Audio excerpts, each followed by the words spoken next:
Bienvenidos de nuevo a la sesión de continuación del curso denominado Llenado del Pedimento. Bueno, la sesión anterior habíamos completado casi la totalidad del encabezado principal del pedimento y nos habíamos quedado en la parte de los datos del importador o exportador. Bueno, ahora continuaremos con el siguiente campo relativo al valor de seguros. Este campo solamente se debe de llenar con información relativa al valor declarado para efectos del seguro, siempre y cuando se haya contratado un seguro para transportar la mercancía a su ingreso a territorio nacional. Si no hubo una contratación del seguro para ingreso al territorio nacional, este campo debe ser declarado en ceros. ¿Ok? Muy bien. Bien, el siguiente campo que se refiere al campo relativo a los seguros, ahí se debe de anotar el monto de la prima de los seguros pagada con motivo de la contratación de un seguro para ingreso de las mercancías a territorio nacional. El monto de la cantidad de la prima debe ser expresado en pesos mexicanos sin centavos.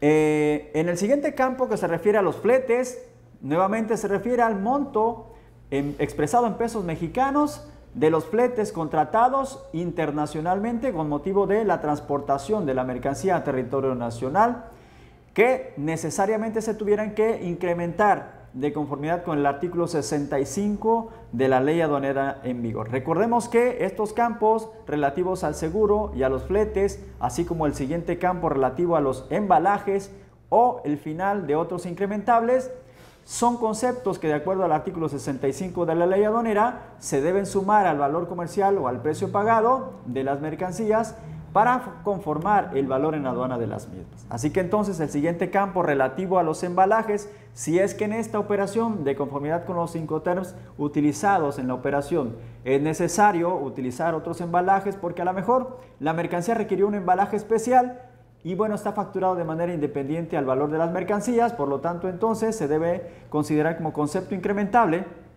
y se debe anotar en ese campo el monto total en pesos mexicanos sin centavos correspondiente a otros embalajes. Y finalmente el campo de otros incrementables, decíamos nuevamente que de acuerdo al 65 de la ley aduanera se tiene que incrementar, pues entonces se tendría que poner aquí, por ejemplo, todo el concepto de papeleo a la exportación. Si yo tuviera que hacer una importación de una mercancía que fue negociada con un Incoterm ex-World y yo tengo que hacer papeleo a la exportación en el país extranjero, pues ahí tendría necesariamente que incrementar el concepto de esos gastos de papeleo, los impuestos al comercio exterior en el extranjero, gastos administrativos, por ejemplo, de maniobras de carga o de descarga allá en el extranjero para exportar la mercancía. Bueno, entre otros conceptos incrementables que de acuerdo al 65 de la ley aduanera se deberían de considerar en este concepto de otros incrementables. El siguiente campo dentro del encabezado principal se refiere al acuse electrónico de validación. Es un código alfanumérico que la autoridad aduanera a través de su sistema electrónico aduanero otorga al momento en el cual ya el pedimento ha sido completamente elaborado, pasa la prevalidación, no contiene ningún error y entonces la autoridad da por válido la conformación de ese pedimento y arroja un código alfanumérico que se tiene que anotar al final en este campo correspondiente al acuse electrónico de validación. En el espacio que sigue entre el acuse electrónico de validación y la clave de la sección aduanera de despacho, se debe de colocar un código de barras bidimensional que también se genera por parte del sistema electrónico aduanero para finalmente imprimir este pedimento o transmitir el pedimento de manera formal cuando ya ha pasado precisamente esa prevalidación y cuando ya ha pasado o ya se ha otorgado por parte de la autoridad aduanera ese acuse electrónico de validación. El siguiente campo que tenemos a la derecha en el encabezado principal es el campo correspondiente a la clave de la sección aduanera de despacho. Es una clave que se tiene que anotar de conformidad con el apéndice 1 que ya hemos mencionado anteriormente, en el cual tenemos que anotar la clave de la aduana de despacho. Yo puedo anotar ahí los 3 dígitos y puedo solamente declarar los 3 dígitos correspondientes a la aduana. Por ejemplo, si dijera que la aduana se está realizando, la operación se está realizando por la aduana de Ciudad del Carmen, podría poner la clave 060 o puedo poner la clave y además el nombre que acompaña a dicha clave, que es aduana de Ciudad del Carmen, Campeche. y así correspondiente a cada una de las aduanas. Por ejemplo, si digo que es la aduana de Nuevo Laredo, puedo poner como clave de sección aduanera o de despacho la clave 470 o puedo poner Nuevo Laredo. Bien, el siguiente campo que se refiere a marcas, números y total de bultos, ahí yo debo de anotar si los bultos tienen alguna marca que físicamente ostenten, alguna numeración, porque algunas personas acostumbran numerar sus bultos. Por ejemplo, yo podría decir, yo soy la empresa Maquexa, por ejemplo, y traigo 10 bultos que dicen Maquexa 1, 2, 3, 20, 30, 45, porque así están numerados esos bultos. Pues esas marcas son y esas numeraciones son las que debo poner en ese campo correspondiente a marcas, números. Y también debo poner el total de bultos. Cabe mencionar que en este campo nunca pueden ir 0 bultos, siempre tiene que ir por lo menos un bulto. Y esos bultos dependen de la forma en la cual están presentadas las mercancías ante la autoridad aduanera. Por ejemplo, si yo traigo un contenedor en donde traigo mercancías a granel y el contenedor está repleto, solamente tengo un bulto, porque el contenedor mismo es el bulto que va a contener todas las mercancías. Pero si yo traigo mercancía que está paletizada, por ejemplo, y dentro de un contenedor hay 8 pallets, el número de bultos que debo declarar es 8. En fin, así podemos hacer la numeración de cada una de las mercancías. En el siguiente campo, que se refiere a las fechas, bueno, en ese campo yo tengo que anotar de acuerdo al formato, primero la palabra de la fecha que estoy declarando, por ejemplo, la fecha de entrada, que es una de las fechas mínimas que debo declarar. Yo cuando menos puedo declarar ahí la fecha de entrada y la fecha de pago de las contribuciones, esas dos fechas mínimas si se trata de una importación, o la fecha de presentación y de pago si se trata de una exportación. Por lo menos esas dos a la exportación. Hay otras, por ejemplo, en el caso de regularización de mercancías, yo puedo declarar también ahí la fecha de operación original de una importación temporal que posteriormente se está regularizando. Bueno, pongo el nombre, por ejemplo, entrada, y a continuación pongo la fecha en el formato que ya hemos mencionado. Por ejemplo, si yo digo que la mercancía entró el 20 de enero del 2018, pues yo debo de poner 20, diagonal 01, diagonal 2018. Y así, si digo que la fecha de pago se hizo el 15 de febrero del 2018, pues debo poner pago, a continuación la fecha que es 15, diagonal 02, diagonal 2018. Y así cada una de las fechas que de acuerdo al instructivo de llenado contenido en el anexo 22 puedo ir declarando. El siguiente campo que se refiere a tasas a nivel pedimento, en ese apartado solamente debo declarar las tasas que se declaran exclusivamente a nivel pedimento. Por ejemplo, si yo quiero, bueno, si me voy al apéndice en donde identifico las tasas, pues solamente voy a ver las tasas ahí, bueno, las que debo declarar aquí son las tasas a nivel global. Por ejemplo, debo declarar el derecho de trámite aduanero. La contribución debe de ser de conformidad con el apéndice, la clave debe de ser DTA y la clave de la tasa, en este caso que se trata de una tasa de 8 al millar, pues la clave correspondiente que es la clave 7, que me está indicando que es una contribución de tipo al millar, y la tasa, en el campo correspondiente de tasa voy a poner un 8.30, ¿no? Dependiendo de cada tasa. En este caso es una tasa, decíamos al millar, por lo tanto por eso declaro en el campo contribución la clave DTA, que corresponde al derecho de trámite aduanero, en la clave de tipo de tasa, la clave que corresponde al 8 al millar, que es la clave 7, y en el campo de tasa, pues la tasa que corresponde al 8 al millar. Otra de las contribuciones que puedo declarar en este campo de tasas a nivel pedimento se refiere a aquella de la prevalidación. Por lo tanto, puedo declarar en la parte de contribución la clave PRB, que corresponde precisamente a la prevalidación, la clave de tipo de tasa, la clave 2, porque es una tasa específica, y en la tasa 210, que es la tasa actual de la prevalidación. Bueno, decíamos nuevamente, estas tasas que se pueden declarar aquí solamente son aquellas que tienen que ver con las tasas a nivel global, ¿no? Bueno, muy bien, continuando con este procedimiento del llenado del pedimento, sigo con el campo que se llama cuadro de liquidación. En este cuadro de liquidación, ahí sí ya tengo que resumir todas las contribuciones que se paguen, tanto a nivel global como a nivel partida. En el campo que dice concepto, debo declarar la clave de la contribución de conformidad con el apéndice, ese es el apéndice 12, que dice contribuciones, cuotas compensatorias, gravámenes y derechos. Por ejemplo, si yo estoy declarando ahí el impuesto general de importación, pues debo declarar esa contribución, que la abreviación es simplemente IGI, que vemos que se puede pagar a nivel partida. Bueno, entonces declaro en el concepto la clave IGI, indicándole a la autoridad que estoy declarando el impuesto general de importación.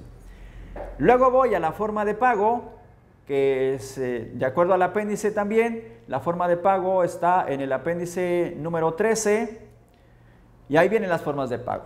El IGI, en la mayoría de las ocasiones, se tiene que declarar en forma de pago efectivo. La mayoría de las ocasiones. Puede haber variantes, por ejemplo, puede hacer, dependiendo de si se trata de un régimen de importación, un régimen a depósito fiscal, puedo yo declarar la clave pendiente de pago, porque esa contribución del impuesto general de importación se hace efectiva al momento de la extracción del régimen de depósito fiscal. ¿Ok? O si mi mercancía está sujeta al régimen de importación temporal, la clave que yo puedo declarar como forma de pago para el concepto del impuesto general de importación es la clave 5, que se refiere a temporal no sujeta a impuestos. Ok, muy bien. Entonces, continuando con el llenado del pedimento, decíamos que hay que declarar además el importe de esa contribución. Ya declaré el concepto IGI, ya declaré la forma de pago, 0, que significa en efectivo, y ahora le declaro el importe de esa contribución. Se declara el importe de la contribución, que en México todas las contribuciones se deben de pagar en moneda nacional. En este concepto, en el llenado del pedimento, debe ir la declaración del importe sin centavos. Entonces yo puedo declarar, por ejemplo, en este caso, 217,171 pesos mexicanos por concepto del impuesto general de importación pagados en efectivo. Y bueno, cabe declarar que aunque diga efectivo, la contraprestación o la contribución, al momento de hacer el pago ante la Secretaría de Hacienda y Crédito Público, se puede hacer a través de una transferencia electrónica. De hecho, de acuerdo a los lineamientos normativos, se tiene que hacer un pago electrónico centralizado aduanero, una transferencia de dinero, pero la forma de pago sigue siendo en efectivo. Bien, el siguiente concepto que yo puedo declarar ahí puede ser el derecho de trámite aduanero, si es que la operación está sujeta a esta contribución, porque no todas las operaciones están sujetas al pago de un derecho de trámite aduanero, igual que no todas las operaciones están sujetas a un impuesto general de importación. Si esta operación estuviera sujeta al pago del derecho de trámite aduanero, pongo el concepto DTA, la forma de pago, nuevamente decíamos que es en efectivo, el importe de esa contribución. Para este ejemplo estamos utilizando un monto del impuesto del derecho de trámite aduanero, de 17,374 pesos, y eso es lo que declaro en el campo correspondiente a el importe.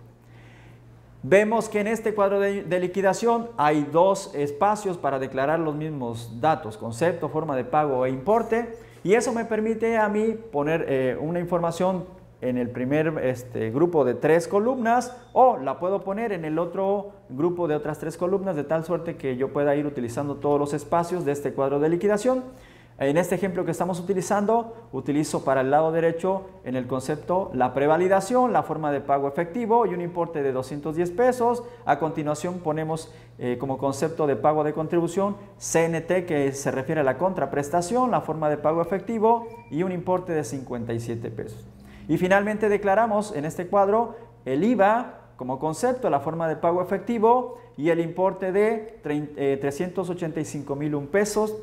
Y después entonces seguimos con el campo correspondiente a los totales de estas contribuciones. Aquí nosotros debemos de reflejar los totales de las contribuciones, todas resumidas en este cuadro, pagadas primero en efectivo. Y ahí las plasmo en el cuadro que dice efectivo. Yo hago la sumatoria de las contribuciones que se pagaron en efectivos, que ya hemos mencionado. Por ejemplo, si yo hago una importación temporal, El IGI, aunque se declare, no va a ser pagado en efectivo, pues le corresponde la forma de pago 5, que se refiere a temporal no sujeto a impuestos. Y ahí tendría que entonces mencionar solamente la parte de efectivo. Entonces, hago yo las sumatorias de las formas de pago 0 y las declaro en total en el campo que dice efectivo. Para nuestro ejemplo ponemos en total 619,813 pesos pagados en efectivo. En el campo de otros es donde yo tendría que declarar si se tratara de un impuesto general de importación de una mercancía importada temporalmente, como el concepto es otros y la forma de pago tiene que relacionarse con los otros que no sean en efectivo, ahí podría yo declarar ese concepto de impuesto general de importación tratándose de una importación temporal de mercancías. Si no tuviera, porque en este ejemplo estamos utilizando solamente formas de pago en efectivo, declaro como concepto de otros o el monto total de otros 0 contribuciones. Y por supuesto el total debe ser la suma de ambas cantidades, las cantidades pagadas en efectivo y las cantidades pagadas en otros conceptos. Y al final me va a resumir el monto total que debe corresponder al monto total de la certificación del pago electrónico que ya habíamos mencionado con anterioridad. En el lado derecho del pedimento, la parte superior derecha donde dice el campo certificaciones, ahí voy a ver reflejado ese mismo monto, el monto total de contribuciones, no importando si se pagaron en efectivo o se pagaron en otras formas de pago. Continuando con la explicación, bajamos hacia el campo correspondiente a los datos del proveedor o comprador. Hay que declarar como primer campo el identificador fiscal correspondiente a el proveedor, si yo estoy haciendo una importación o si estoy haciendo una exportación, al identificador fiscal del comprador en el extranjero. A continuación, en el campo que dice nombre, denominación o razón social, debo declarar precisamente el nombre, si es una persona física, o el nombre de la persona moral, la denominación o razón social. A continuación, en el siguiente campo debo anotar el domicilio precisamente de esa persona física o moral que ha sido mi proveedor en el extranjero o mi comprador en el extranjero, dependiendo, decíamos, de si se trata de una importación, declaro los datos del proveedor, o si se trata de un comprador porque estoy haciendo una exportación de mercancías. Siguiendo a la derecha, el campo que debemos declarar a continuación es el campo de vinculación, que de acuerdo al artículo 67 de la ley aduanera se puede determinar cuándo existe o no una vinculación entre dos personas o más. Así que en este caso, si yo no tengo relación de vinculación de acuerdo a la ley aduanera con este proveedor o con este comprador, debo anotar la palabra no en el campo correspondiente a vinculación. Y si existe una vinculación, entonces debo declarar la palabra sí. Así de sencillo. Siguiendo con el llenado del pedimento, vemos que el siguiente campo, dentro del mismo subgrupo de datos del proveedor o comprador, es el correspondiente al número de factura. Bueno, el número de factura lo debo de obtener precisamente de la factura o del documento comercial que me ha proveído mi proveedor en el extranjero o el que yo le he dado u otorgado a mi comprador en el extranjero. Ahí de ese documento es donde yo debo obtener ese número de factura. Y lo debo declarar aquí. ¿Cuántos números de factura voy a declarar? La cantidad que soporte las mercancías que están parando nuestro pedimento. Si yo para el pedimento estoy utilizando 10 facturas, pues 10 números de factura debo declarar, cada uno en un renglón independiente, por supuesto. El siguiente campo se refiere a la fecha en la cual fue emitida ese documento de facturación. Si mi factura fue, por ejemplo, la número 15.001, bueno, pues entonces es el número de factura que pongo. Y si el número la fecha de la facturación fue el 15 de mayo del 2018, bueno, 17, porque todavía no hemos llegado a esa fecha. El 15 de mayo del 2017, pues yo debo poner 15, diagonal 05, diagonal 2017. Para nuestro ejemplo que estamos utilizando acá, unos datos por supuesto ficticios, ponemos número de factura 001 y ponemos para la fecha que fue expedida el 1 de abril del 2018. Bien, el siguiente campo se refiere al Incoterm utilizado en esta operación de comercio exterior. En este ejemplo estamos utilizando el Incoterm FOB, que de acuerdo al apéndice 14, pues entonces se tiene que declarar precisamente como FOB. Pero ahí en el apéndice 14 podemos utilizar cualquiera de los apéndices versión 2010 que son los vigentes. Por ejemplo, si yo utilicé el término CFR que se refiere a costo y flete, pues declaro precisamente CFR. Si se utilizó un Incoterm CPT que se refiere al transporte pagado hasta el lugar de destino convenido, pues ese es precisamente el que debo declarar. Recuerden que los Incoterms están relacionados en la relación comercial para conformar el valor en aduana. Si yo estoy declarando allá ciertos conceptos en el encabezado principal del pedimento, en donde estoy declarando valores comerciales diferentes al valor en aduana, porque el valor en aduana es superior, significa necesariamente que hubo incrementables y eso tiene que verse relacionado con el Incoterm utilizado, ¿no? Si yo, por ejemplo, declaro un Incoterm a nivel facturación, un Incoterm ex-work, y a la hora de declarar los incrementables no puse ningún incrementable, significa que estoy omitiendo impuestos, que estoy haciendo una mala declaración y que muy seguramente la autoridad me puede cuestionar y lo va a hacer seguramente porque no se relaciona la facturación, el término internacional de comercialización de la facturación, con los conceptos declarados como incrementables para efectos de conformar el valor en aduana. Así que hay que ser muy cuidadosos a la hora de hacer las declaraciones. Yo debo de apegarme a lo que la normatividad me ha establecido de manera obligatoria. Si yo tengo que declarar incrementables, los debía haber declarado en los campos correspondientes por conceptos de fletes, de seguros o de otros incrementables, así como lo de los embalajes. Bueno, decíamos entonces que en el apéndice 14 vamos a encontrar relacionados todos las claves de los Incoterms que pueden ser utilizados, que son los vigentes de conformidad con la normatividad aplicable. Siguiendo con el llenado del pedimento, el campo que a continuación debemos llenar es el correspondiente a la moneda de facturación.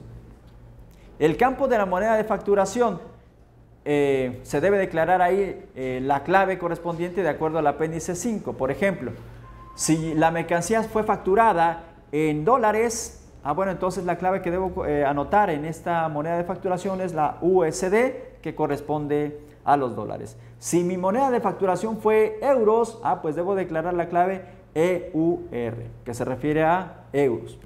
Bien, esto va a tener implicación al siguiente campo. Por ejemplo, me dice valor en moneda de facturación. En el siguiente campo yo solamente debo de anotar el monto de la cantidad de la mercancía en esa moneda que ya declaré previamente. Si mi mercancía, para este ejemplo, tuvo un valor de $100,000, en ese campo solamente debo declarar esa cantidad, 100,000.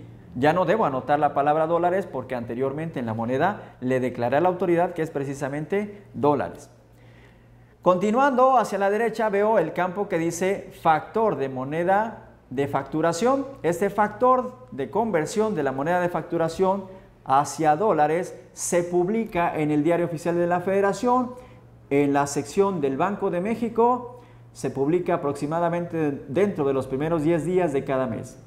Para que yo pueda hacer esa declaración debía acudir a esa publicación. Por ejemplo, en el mes de abril yo tuve que haber ido a los primeros 10 días de publicación en el Diario Oficial de la Federación y verificar si ya se publicó el del mes anterior correspondiente.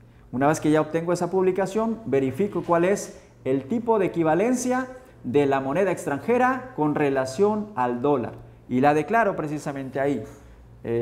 Si no se tratara de una moneda distinta al dólar, entonces, como en este ejemplo que utilizamos nosotros en esta presentación, debo declarar como factor de moneda de facturación 1 punto y 4 ceros. Cuando yo haga la multiplicación del valor de la moneda de facturación por ese factor, me va a dar en automático el monto del valor en dólares, que es el siguiente campo que debemos llenar. Cuando multiplico, en este caso, como fueron dólares, multiplico 100,000 por 1, obviamente el resultado es 100,000, que es el monto que tendría que declarar en el campo de valor en dólares. Pero decía yo entonces que la moneda de facturación se relaciona porque yo debo de tomar en consideración ese factor de moneda de facturación publicado en el Diario Oficial de la Federación para multiplicarlo por el valor de la moneda en facturación y obtener el equivalente en dólares. Porque recuerden que anteriormente decíamos que en el campo correspondiente a valor en dólares se tiene que declarar el valor en dólares que puede ser del precio pagado o del valor en aduana. Continuando con la explicación, vemos entonces que el campo que nos sucede a continuación es el correspondiente a los datos del destinatario. Bueno, ¿cuándo se hace obligatorio declarar datos del destinatario? Solamente se llena si se trata de una exportación cuyo destinatario es distinto a los datos del comprador. A lo mejor me compra una empresa llamada importadora de Guatemala, por ejemplo. ¿Ok? Pero la empresa me dice, no me lo entregues a mí, entrégaselo a distribuidora de productos de Guatemala. En ese caso, entonces yo tendría que poner como datos del destinatario el identificador fiscal de ese destinatario, el nombre, la denominación o razón social precisamente de ese destinatario. Y el domicilio final, y podría no estar el domicilio final dentro del mismo país comprador. Por ejemplo, yo podría venderle a Guatemala y Guatemala me podría decir, ah, bueno, pero llévale las mercancías a mi filial en Honduras. Y entonces el domicilio podría estar en un país distinto. Y yo tendría que declarar ese domicilio fiscal de ese destinatario. También se relaciona porque a nivel partida más adelante vamos a ver que yo debo declarar la clave correspondiente al país de destino. Así que entonces es importante no hacer una mala declaración de la información. Continuando con el llenado del pedimento, el campo que sigue se refiere a los datos del transporte. En este caso, yo debo declarar los datos de identificación y la clave del país del medio del transporte con el cual se está introduciendo a territorio nacional o extrayendo del país esa mercancía en esta operación. Si se trata, por ejemplo, de un medio de transporte marítimo, yo tengo que declarar los datos relativos al nombre de la embarcación. Si yo estoy declarando un medio de transporte terrestre, pues debo de anotar los datos correspondientes a la marca, modelo y las placas de circulación de ese vehículo terrestre.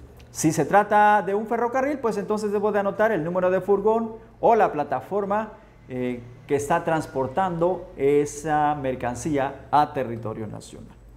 Y decíamos, en el campo correspondiente a país relativo al medio de transporte, pues de acuerdo al apéndice 4 del anexo 22, debo anotar la clave del país de origen del medio de transporte que está introduciendo a territorio nacional esa mercancía. Si en este ejemplo yo dijera que la mercancía viene de Canadá, bueno, el medio de transporte es canadiense, puedo poner la palabra CAN. Okay. Bien, siguiendo con los mismos datos del transportista, el siguiente campo se refiere a aquel que tiene que ver con el registro federal de contribuyentes del transportista que introduce a territorio nacional las mercancías, los 12 o 13 dígitos que le correspondan, debo anotarlos ahí en ese campo correspondiente. Si se tratara de una persona física, pues le corresponderá declarar la clave única de registro de población. Y en todos los casos debo declarar el domicilio fiscal. Para efectos de declarar completo tiene que ser obviamente la calle, nombre de la calle, el número exterior, interior, el código postal, la ciudad, el estado. El siguiente campo, avanzando en el instructivo de llenado del pedimento, se refiere al campo de candados. No en todas las operaciones es obligatorio declarar el campo de candados, ya que algunas operaciones no requieren de manera obligatoria el uso de candados oficiales. Pero, por ejemplo, tratándose de un tránsito, el régimen de tránsito obligadamente en términos de la normatividad exige que se coloquen los candados de color rojo. Y eso entonces hace obligatorio la declaración del número de candado. El número de candados, bueno, ya sabemos que los expiden las personas autorizadas para la fabricación de dichos candados y se tiene que anotar todos los dígitos, letras y números que contengan esa identificación del candado, porque equivocarse en un número o en una letra implica una sanción por parte de la autoridad aduanera. ¿Cuántos números de candado debo declarar? Pues tantos candados, ostente la caja seca o el contenedor que esté transportando las mercancías. El siguiente campo se refiere a la revisión. Bueno, ahí no lo llenamos nosotros cuando estamos elaborando el pedimento, porque esos campos de primera revisión o de segunda revisión, en el caso de que sucedan, pues la autoridad aduanera es la que se va a encargar de rellenar posteriormente al sometimiento del mecanismo de selección automatizado el número que le haya correspondido al nuevo candado que le han colocado dichas autoridades. Continuando con el llenado del pedimento, vemos el campo correspondiente a las guías, manifiestos, conocimientos de embarque o los documentos de transporte. En ese campo debemos de anotar precisamente el número correspondiente a la guía o conocimiento de embarque, si es que se está utilizando un medio de transporte marítimo o un medio de transporte aéreo. Y en el campo correspondiente en pequeño se tiene que declarar la letra M si se utiliza una guía máster, en el campo correspondiente a ID, una M si se trata del conocimiento máster o la guía máster, o una H si se trata del house, según sea el caso, ¿no? Continuando entonces con el llenado del pedimento, pasamos al campo correspondiente a contenedores. Equipo de ferrocarril, número económico del vehículo. Ahí yo debo de anotar precisamente las letras y números de los contenedores o del equipo de ferrocarril o del número económico del vehículo que se trata, que esté introduciendo a territorio nacional o en el que se está transportando la mercancía objeto de importación o de exportación. A continuación, el tipo de contenedor, equipo de ferrocarril o número económico del vehículo, es el tipo. Entonces debo de anotarlo de acuerdo al apéndice 10 del anexo 22. Por ejemplo, yo puedo declarar la clave 1 y le estaría diciendo a la autoridad que estoy declarando un contenedor estándar de 20 pies. Y así correspondiendo a cada una de las claves, según la versión que yo esté utilizando, pues voy a utilizar precisamente la clave que me haya indicado este apéndice 10. Por ejemplo, si yo le digo que estoy utilizando un contenedor flat de 40 pies, debo declarar la clave 9 correspondiente en el campo denominado ID. Y así, según sea el caso, el apéndice 10 nos enumera todas las variedades de contenedores que podemos declarar ahí. Por ejemplo, si yo quiero declarar un semirremolque de cama baja, debo poner la clave 35.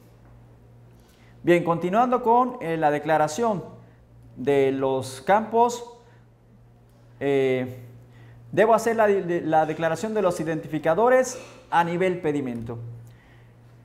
Yo me tengo que ir al apéndice 8 del anexo 22 y ver cuáles pueden ser declarados. En el campo de nivel de ese apéndice 8 yo veo la columna que dice P o G. Cuando yo veo una G significa que son los que se pueden, o los identificadores que se pueden declarar precisamente a nivel pedimento, que es en donde estamos ubicados exactamente en este momento.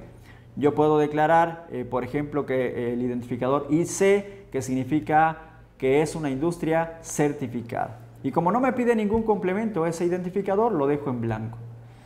Pero podría declarar, por ejemplo, la clave LD, que significa que soy una empresa autorizada para realizar el despacho por lugar distinto al autorizado.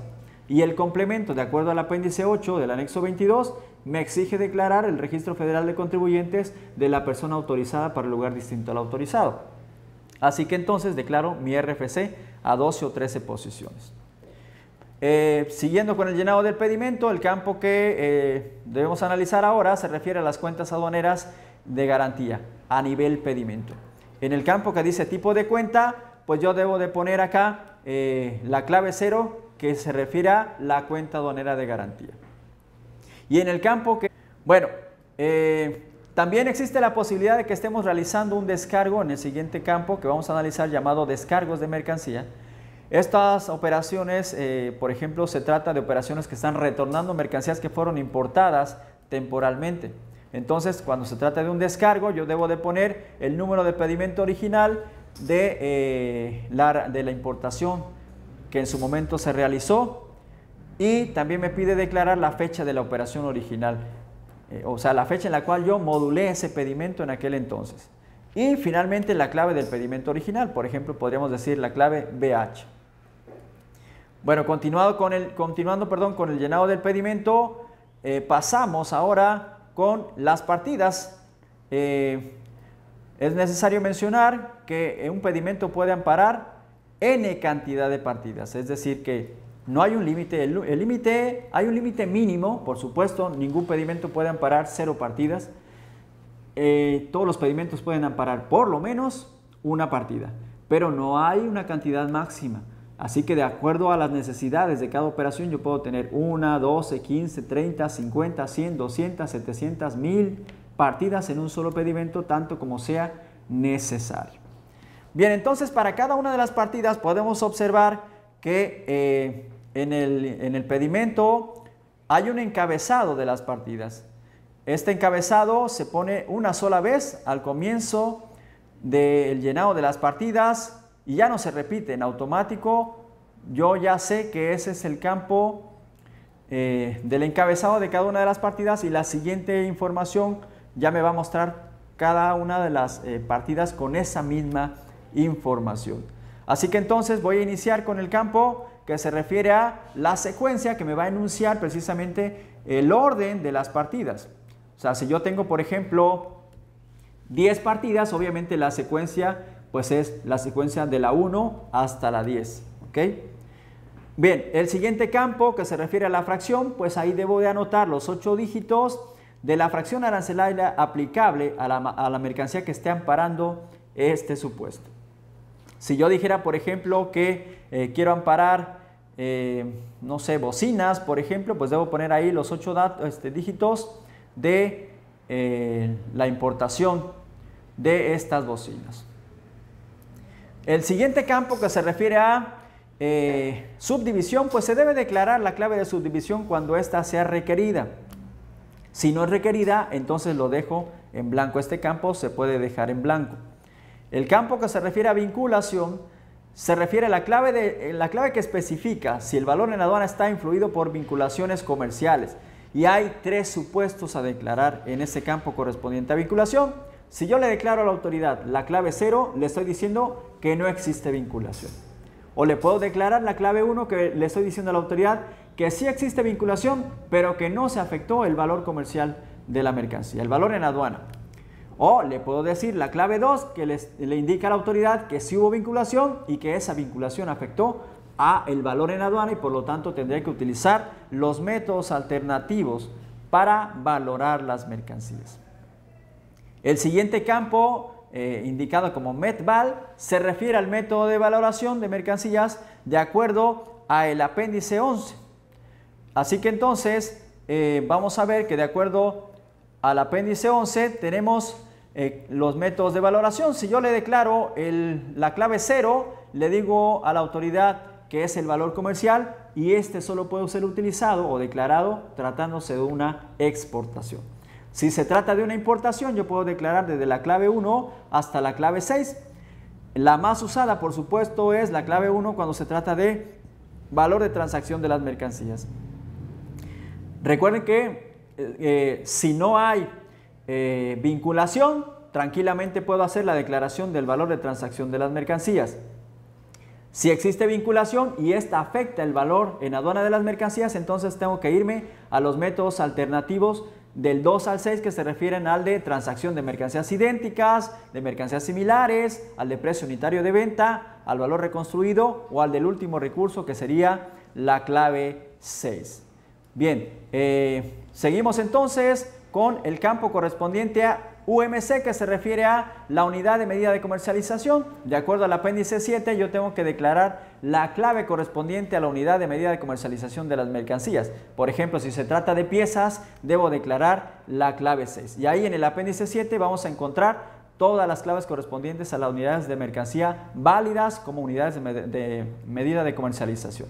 Siguiente campo se refiere a la cantidad de esas unidades de medida de comercialización. Si yo estoy importando 10,000 piezas de una determinada mercancía, ahí en ese campo debo declarar únicamente la cantidad, 10,000.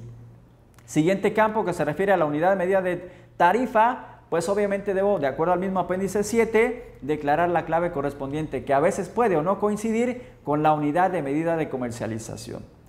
Y la misma cantidad que me exige en unidad de medidas de tarifas. Si obviamente si la unidad de medida de tarifa y la de comercialización es la misma, yo debo declarar exactamente la misma cantidad tanto en UMT como en UMC. Siguiente campo que se habla del país vendedor o comprador, debo declarar la clave del país vendedor si se trata de una importación o el comprador si se trata de una exportación. Siguiente campo que dice país de origen o de destino, yo declaro la clave correspondiente de acuerdo al apéndice 4 del país de origen si se trata de una importación o del país destino si se trata de una exportación.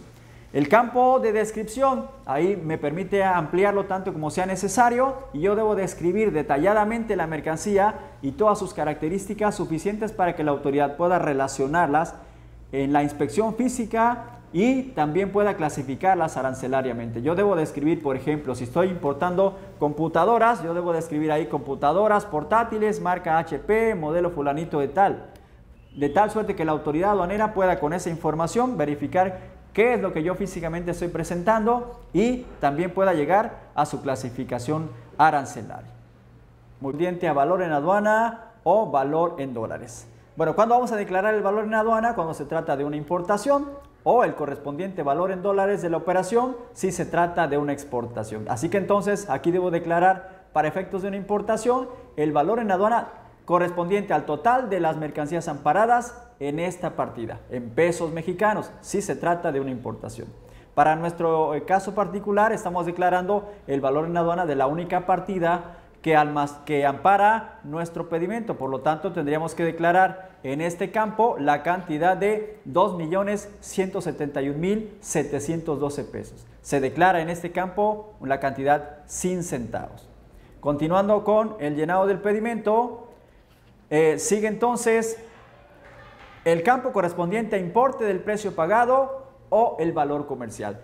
Nuevamente corresponde a el importe del precio pagado si se trata de una importación, correspondiente a todas las mercancías que ampara solamente esa partida. Por ejemplo, para nuestro caso estamos indicando que estamos importando ciertas mercancías y pusimos la cantidad de 1000, vamos a considerar que estamos importando esa cantidad y entonces debemos de tomar en consideración el valor de todas las mercancías que esta partida está amparando en su correspondiente valor comercial. ¿Cómo se obtiene este valor? A la hora de multiplicar el importe unitario por la cantidad de las mercancías amparadas en esta partida, me tiene que dar en automático el importe del valor comercial de las mercancías.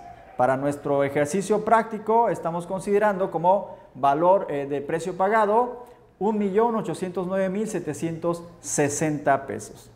Bien, continuando con el instructivo de llenado del pedimento, el siguiente campo es el importe del precio unitario. Este es el resultado de dividir el precio pagado entre la cantidad en unidades de comercialización de cada una de las mercancías. Bien, entonces aquí es el precio individual de cada una de las mercancías. Aquí necesariamente podría llevar centavos los valores, por lo tanto aquí sí se expresa con centavos para que yo cuando pueda multiplicar este importe del precio unitario por la cantidad de las mercancías amparadas en mi operación, me dé como resultado precisamente ese importe del precio pagado. Así que entonces decíamos, es el precio unitario del importe pagado por las mercancías de cada una de estas partidas. Así. Y el siguiente campo correspondiente a valor agregado solamente se utiliza cuando estoy haciendo una operación a la cual le he agregado valor a través de una empresa IMEX que hace la transformación de los bienes. Cuando yo le agrego valor, ahí entonces tendría que asentar el monto de ese precio agregado. Bien, el siguiente campo correspondiente a la marca, aquí se tiene que anotar la marca de la mercancía, por supuesto, y tratándose de la importación de vehículos, así como de cualquier otro régimen aduanero que establezca el SAT, obligadamente se tiene que declarar en este campo de marca precisamente el nombre de la marca del producto. En el campo correspondiente a modelo, pues se debe de anotar el modelo de las mercancías, y si se trata del vehículo, pues se tiene que anotar el año modelo del cual se trata el vehículo. El siguiente campo correspondiente a código de producto es un campo opcional, así que si el importador quiere declarar el código correspondiente para ese producto, lo puede declarar. Continuando con las partidas, ya tenemos que llegar al campo correspondiente a contribución. En este campo se debe de anotar la descripción abreviada de la contribución o aprovechamiento que aplica a nivel partida conforme al apéndice 12. Por ejemplo, tenemos que anotar aquí el impuesto general de importación. Para nuestro ejercicio estamos considerando como monto del impuesto general de importación un monto de, ahora les digo, 217,171 pesos, que sería el monto que tenemos que declarar precisamente en este campo correspondiente a contribución. Bueno, siguiendo la columna de ese lado derecho de las partidas, tenemos la tasa y yo debo de anotar la tasa correspondiente a esta contribución. Vamos a suponer que en este caso fuera una tasa del 10%, pues yo entonces tengo que anotar ese 10% como tasa. Pongo simple y sencillamente el número 10 en el campo correspondiente a tasa. Continuando con los campos, llegamos al campo de tipo de tasa. Tenemos que entonces hacer referencia al apéndice 18 del anexo 22, que ya hemos repetido muchas ocasiones, es el instructivo de llenado del pedimento, y en este apéndice 18 podemos ver los tipos de tasa. Por ejemplo, si yo estoy declarando el impuesto general de importación, debo poner la clave 1, que corresponde a una tasa porcentual. Si yo tuviera que declarar otro tipo de tasas, pues entonces tengo que tomar en consideración, por ejemplo, si yo tuviera un arancel específico, pongo la tasa 2, porque hay mercancías que tienen un arancel específico. ¿Okay? Por ejemplo, cuando yo estoy importando azúcar, tiene un arancel mixto, porque es un arancel porcentual y un arancel específico. Pues la parte específica la tengo que declarar de manera independiente a la parte porcentual. Continuando entonces con el campo denominado forma de pago. Aquí en este campo se tiene que declarar la forma de pago de conformidad con el apéndice 13 del anexo 22, y ya hemos mencionado en otras ocasiones que, por ejemplo, yo puedo declarar la forma de pago 0, que es la forma de pago en efectivo, o podría declarar, tratándose de una importación temporal, la clave 5, que significa que no está sujeta a impuestos, o si se tratara del régimen de depósito fiscal, puedo declarar la clave correspondiente a clave 6, que es pendiente de pago.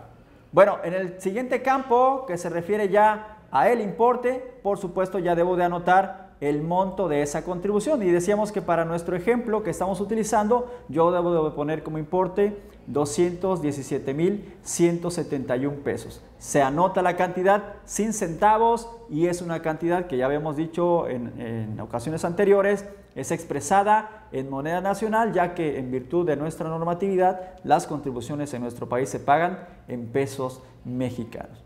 Continuando entonces con el llenado del pedimento, llegamos a el campo de declarar el BIN o número de serie, tratándose de una mercancía que se refiere a un medio de transporte, un vehículo. Obligadamente yo tengo que declarar ese campo, los 18 dígitos del número de serie o número de identificación vehicular, los debo declarar obligadamente. Tratándose de vehículos, también debo declarar el kilometraje. Si es nuevo, declaro 0, y si es usado, la cantidad de kilómetros que tiene recorrido y que podemos verificar o que puede verificar la autoridad aduanera al realizar la verificación física.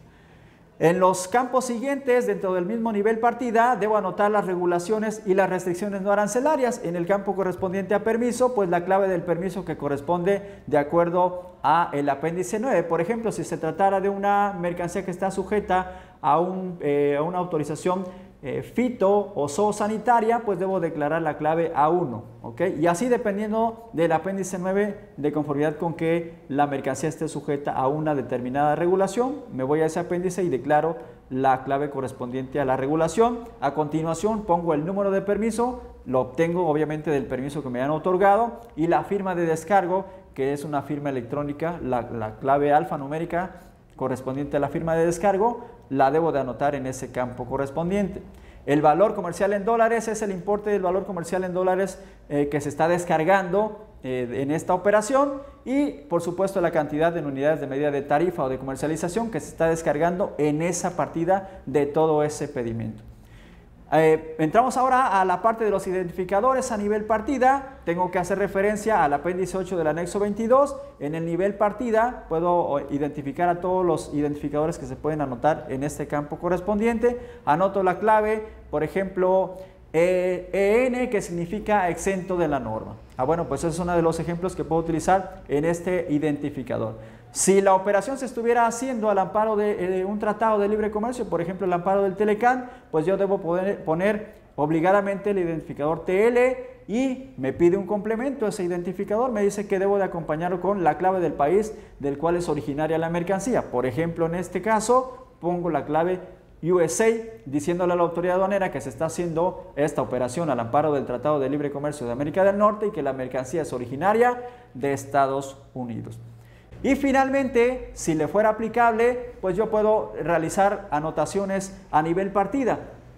Yo también puedo haber realizado observaciones a nivel global, pero puede resultar que no sea necesario hacer ninguna observación adicional. En este campo yo pudiera anotar, por ejemplo, la marca, modelo o número de serie de una mercancía que no se trata de un vehículo. Si no la anoté en el campo correspondiente a nivel de descripción, lo puedo anotar precisamente en este campo de observaciones.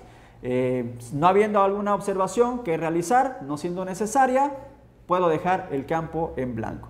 Y bueno, ya al final llego a la parte terminal de un pedimento que se refiere a donde están los datos del agente aduanal que ha realizado la operación, el nombre, el número de la patente, la firma electrónica, y con eso he concluido el llenado del pedimento. Cabe mencionar, y decíamos que un pedimento puede tener por lo menos una partida, pero puede amparar tantas como sean necesarias en una operación. Bien, esperando que este instructivo de llenado del pedimento haya sido útil, pues quedamos a las órdenes para en caso de que necesiten mayor abundamiento en el estudio del llenado del pedimento. Muchas gracias.